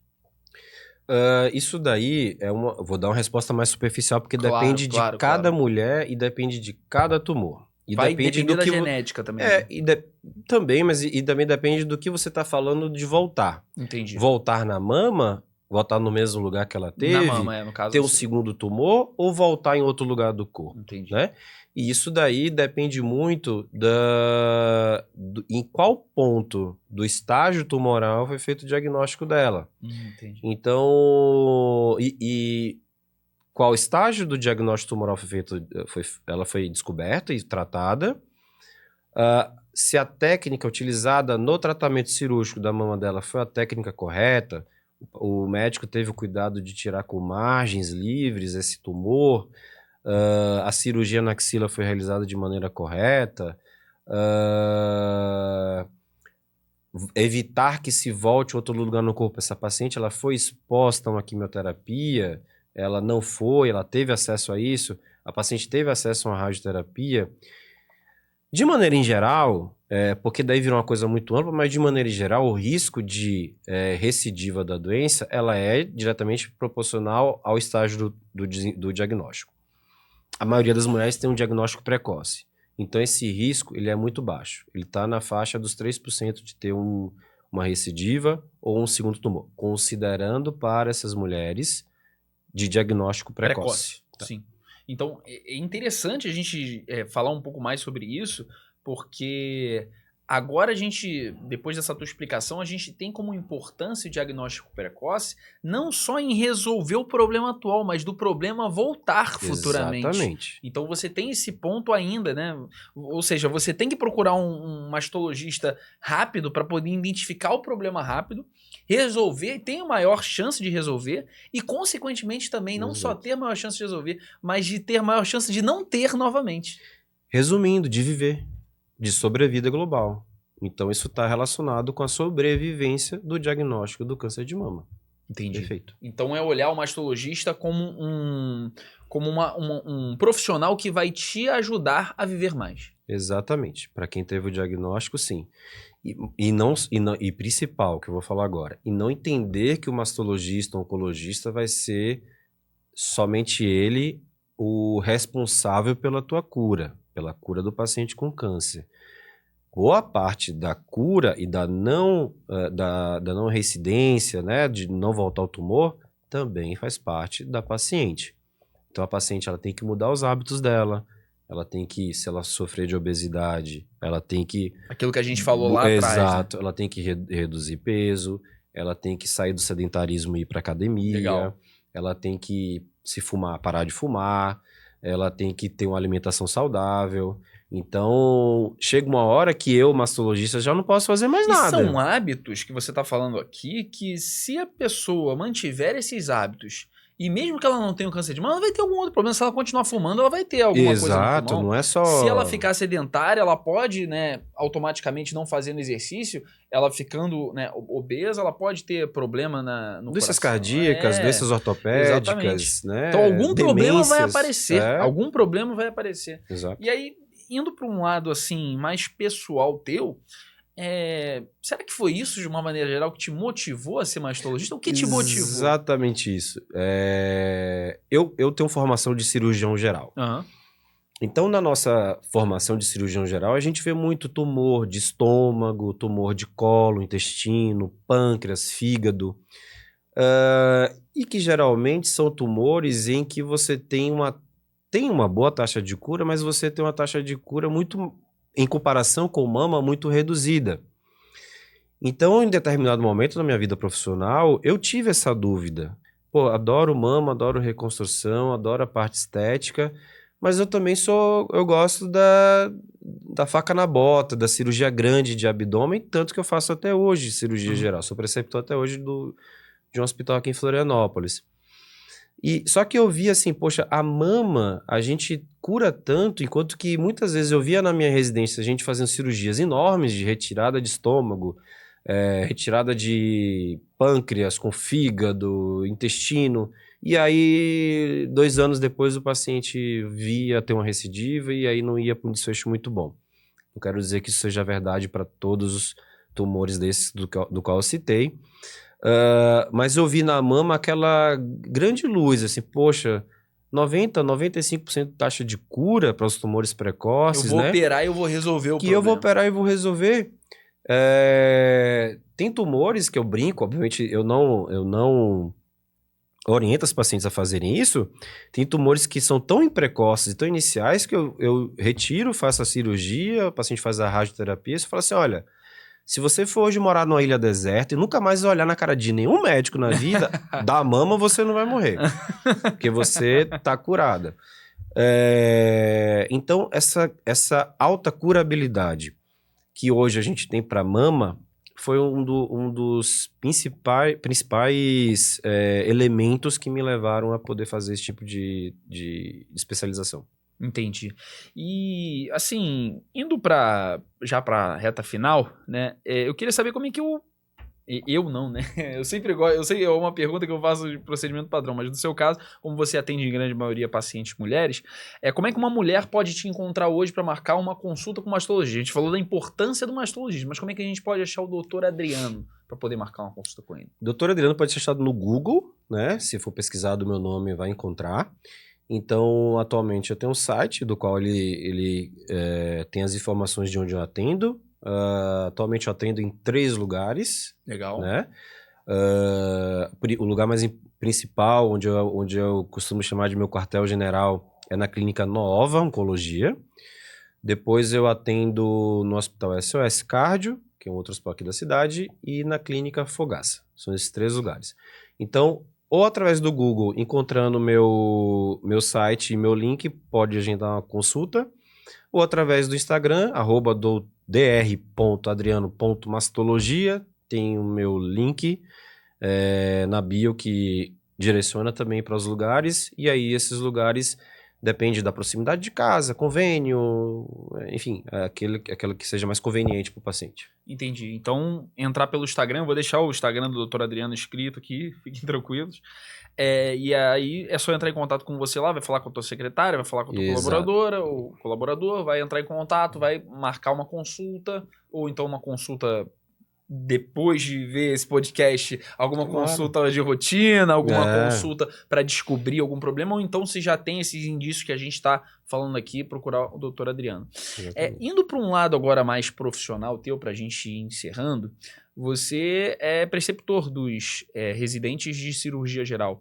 Então você lida diretamente com novos cirurgiões, novos médicos, e é sempre interessante a gente nesse programa, né, falar sobre isso, falar sobre a referência profissional. Geralmente eu faço essa pergunta mais no início do programa, mas o programa Bússola Profissional ele tem esse intuito de conscientização, como você disse no início. A gente busca aqui que o profissional que a gente traga ele seja a referência profissional de quem está assistindo. Principalmente você, né, doutor, que já está há muito tempo na área, que já atendeu não sei se milhares de pacientes, mas muitas pacientes, uma pessoa que já está na área e já sabe como funciona, já atende, já conseguiu salvar vidas, já conseguiu resolver casos.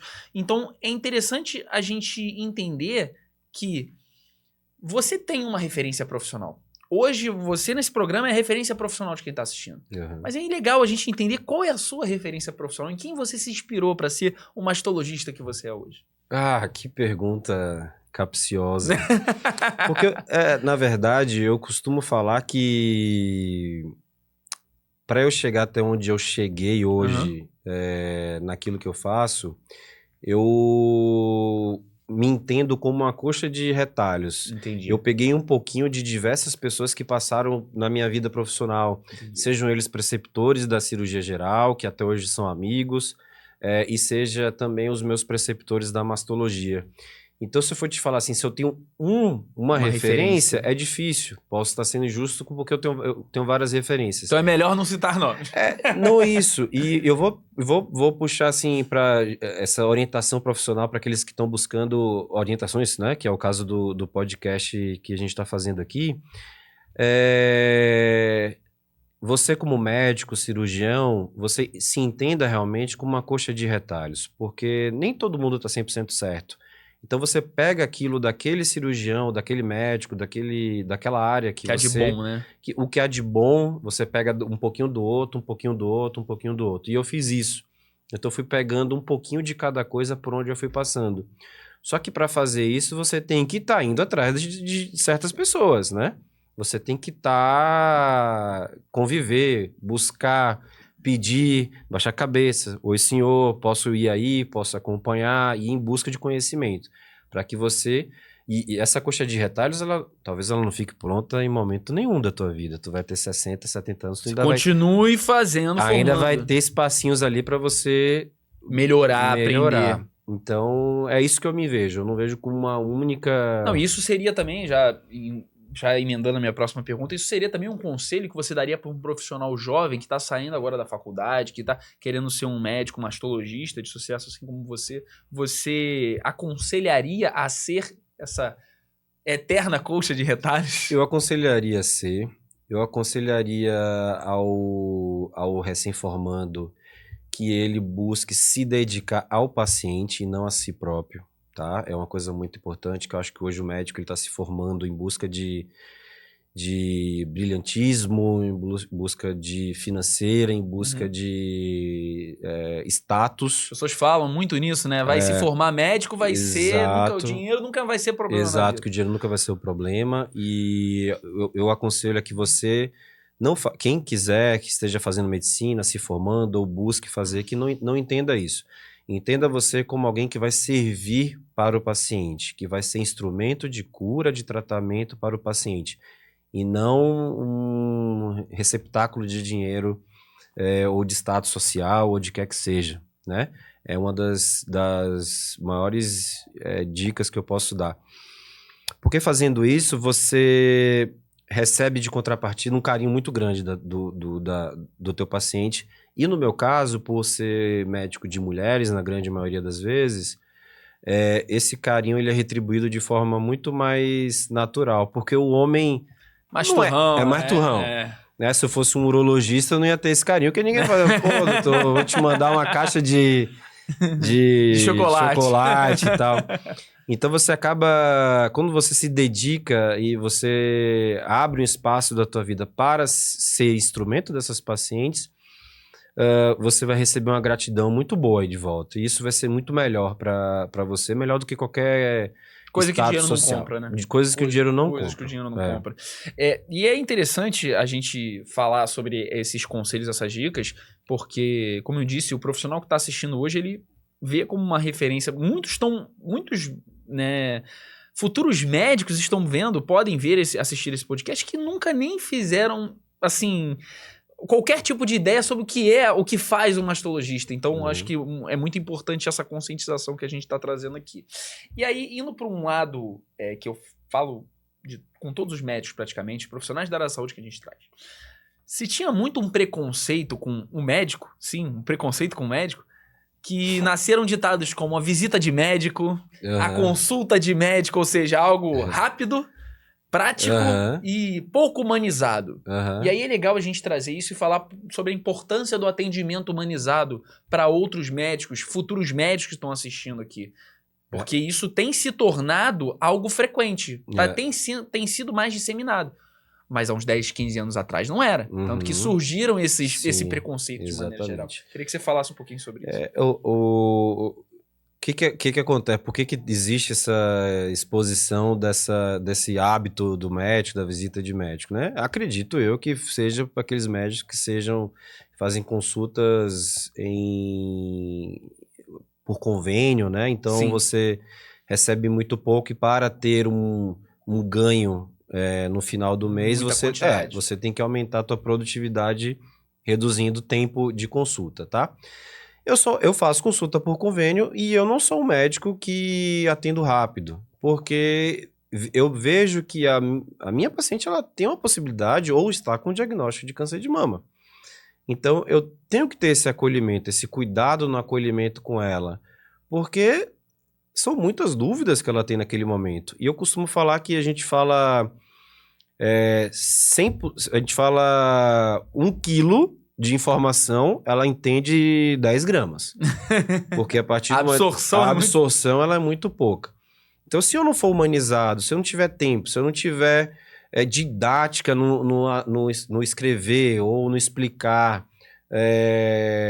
ela vai sair dali com a cabeça completamente perturbada. Né? Cheio de coisa pensando, conjecturando. Não. E você tem que desatar esses nós que envolvem o diagnóstico, aquele turbilhão de pensamento, aquele pensamento super acelerado que vem junto desse diagnóstico, com muita conversa, abertura de eventual dúvida. Então, eu sou um médico que forneço o número para o paciente conversar comigo, para eventualmente tirar dúvida, eventualmente conversar, mostrar pós-operatório, mostrar como é que está indo, bater um papo, muito pra desmistificar o que a vizinha fofoqueira vai plantar na cabeça dela. Desmistificar o que a vizinha fofoqueira vai plantar na cabeça dela. Não significa que eu acho que todo médico tem que fazer isso. Claro, É a claro. minha opinião e é assim que eu me sinto feliz. Então, pacientes meus têm meu telefone. Então, eu acho que a humanização do atendimento, independente do quanto você ganhe, é importante, né? Então, me desculpe, mas se o que é mais importante é a busca do dinheiro, busca outra coisa, faça outra coisa para tratar um outro ser humano que não seja de maneira humana. Nunca teve no meu radar e não é algo que eu acho legal. Entendi. E eu acho que isso que você falou, assim, no início dessa tua explicação é o principal. É o médico ter a mentalidade de servir. Né? O Exato. médico ter a mentalidade de servir. E quando ele busca o dinheiro, a intenção dele é apenas ser Servir, servido. exatamente. Então eu A acho si próprio. interessante esse ponto que você trouxe. Eu acho que o médico ele tem que servir o paciente primeiro para depois pensar em ter benefício próprio. Somos pessoas, temos contas a pagar, Muitos boletos. temos boletos, e também gostamos de nos sentir valorizados. Existe um mercado que é um mercado que é business, que ele quer muitas vidas para Ganhando o máximo, fazendo com o o menor mínimo. custo possível. Com Existe certeza. esse business e à medida que você vai se profissionalizando, virando referência no mercado, você vai saindo um pouco dessa necessidade dessa desvalorização que o mercado possa te dar, para daí você mesmo estar se valorizando à medida que os próprios pacientes vão te valorizando. Mas continuar cuidando do paciente. Mas você só vai ter isso sendo humano, sendo próximo, sendo uma pessoa do que ela pode confiar. Se ela não puder isso, ela vai ali do outro lado, vai ter um outro profissional que vai fazer algo melhor, e aí você nunca vai conseguir ser valorizado. Eu gosto de dizer que isso era o diferencial. Hoje em dia é o mínimo. Exato. Né? Exatamente. E aí, acho que pra gente encerrar esse podcast, uma das últimas perguntas que eu tenho pra te fazer é: qual foi o momento mais difícil da tua vida? Pode ser pessoal, pode ser profissional. A gente saber que também os profissionais que já passaram por muita coisa, que atingiram um sucesso profissional, eles também tiveram aquele momento, aquela dificuldade. Profissional, pessoal, fica à vontade. Eu vou te dizer que depois de tanto tempo na medicina e com 2 especializações do qual eu fui para fora, né? Então, para fazer cirurgia eu saí de uma cidade e vim para cá. Para fazer mastologia eu fiz em Porto Alegre, então eu saí daqui e fui para lá. Eu trabalhava em Floripa, eu tinha um emprego em Floripa de final de semana e morava em Porto Alegre. Então, eu acho que o momento mais difícil da minha vida foi realmente a minha especialização e minha volta para cá. Por quê? Na minha especialização, eu tive minha primeira filha morando em Porto Alegre, só eu e minha mulher, sem rede de apoio nenhuma. Difícil. Difícil pra caramba. E na medida que eu voltei de Porto Alegre para Floripa... Você ainda era residente, né? Eu ainda era residente. E quando eu voltei de Porto Alegre para Floripa, eu peguei o início da pandemia. Então... não vou dizer por sorte, mas por contato, por ser bem quisto por um antigo chefe meu da cirurgia geral, eu fui convidado a participar do grupo dele, mas até eu chegar ali demorou um tempinho. E você acabou, você tá louco, desesperado para se inserir, aquela ansiedade de estar no mercado, de estar fazendo girar todo o investimento que você teve ao longo de muitos anos. 6 anos de faculdade, 4 anos de residência. Se tornar médico não é fácil. E aí você chega e você dá de cara com a pandemia em que você vai batendo de porta em porta. Olha, a gente não tá nem conseguindo agendar paciente, como é que você vai atender aqui? Não vai ter paciente. Não pode. E com filha pequena também, né? Minha filha tinha daí 1 aninho, tinha recém feito 1 ano. Então aquele ano ali foi um ano difícil.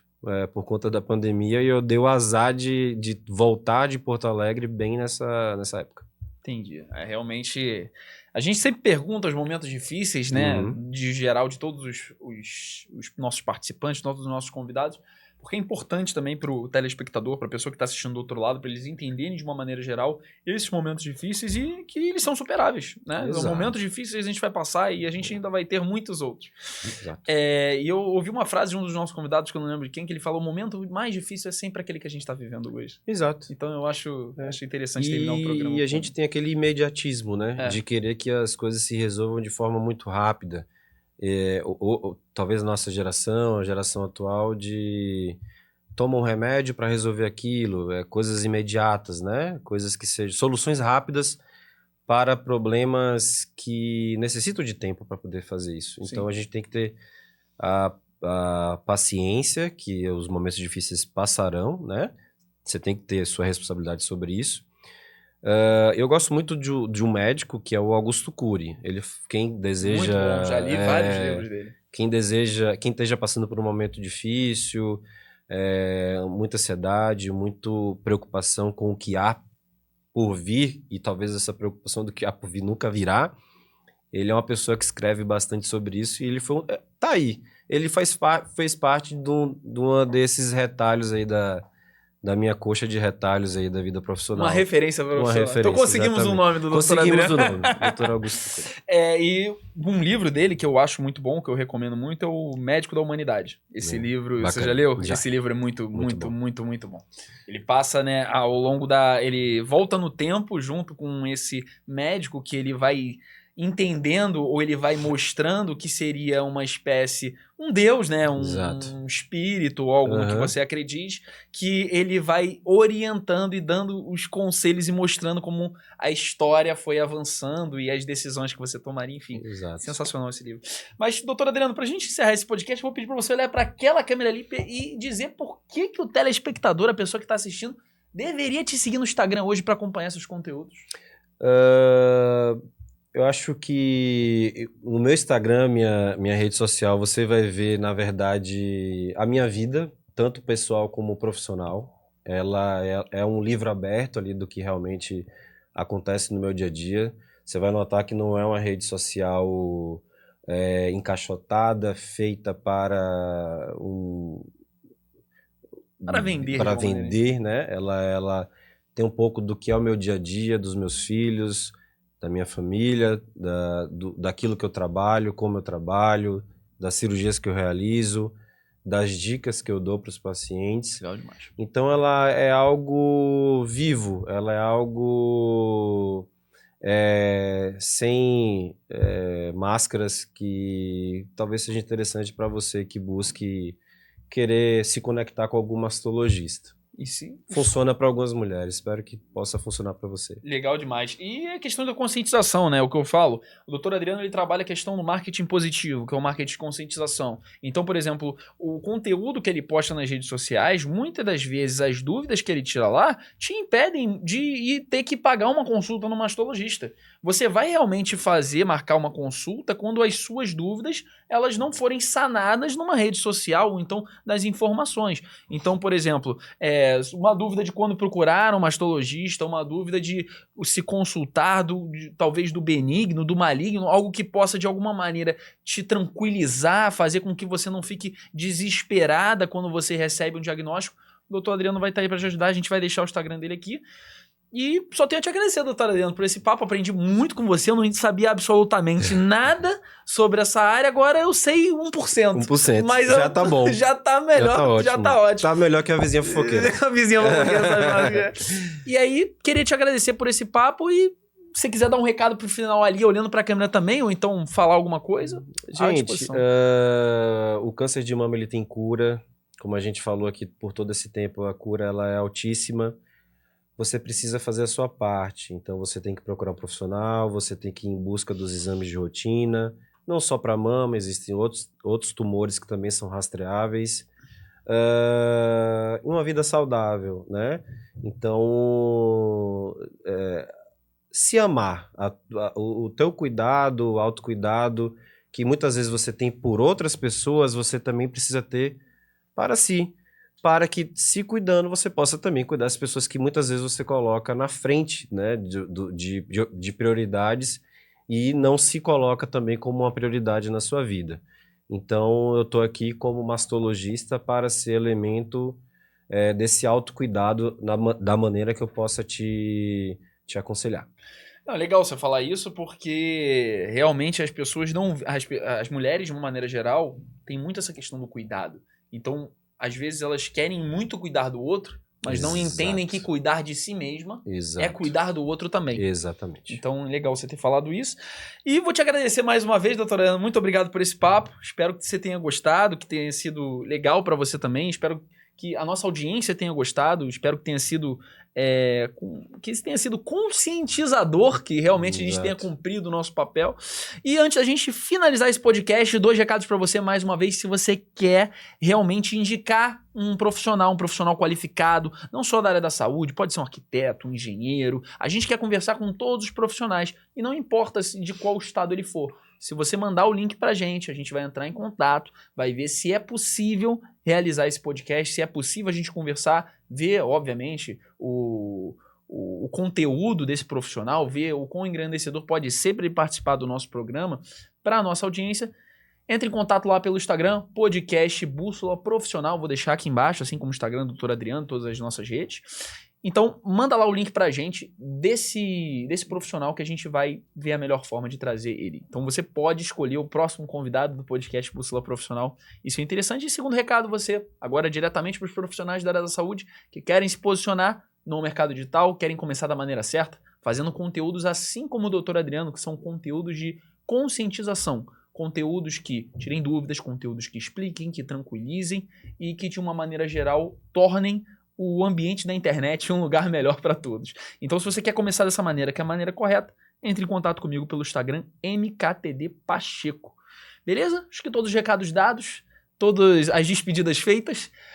Um grande abraço, eu fico para a próxima desse episódio, essa é a temporada de episódios que eu realizei aqui em Florianópolis. Finalizamos e em breve estaremos de volta no Rio, tá bom? Um grande abraço.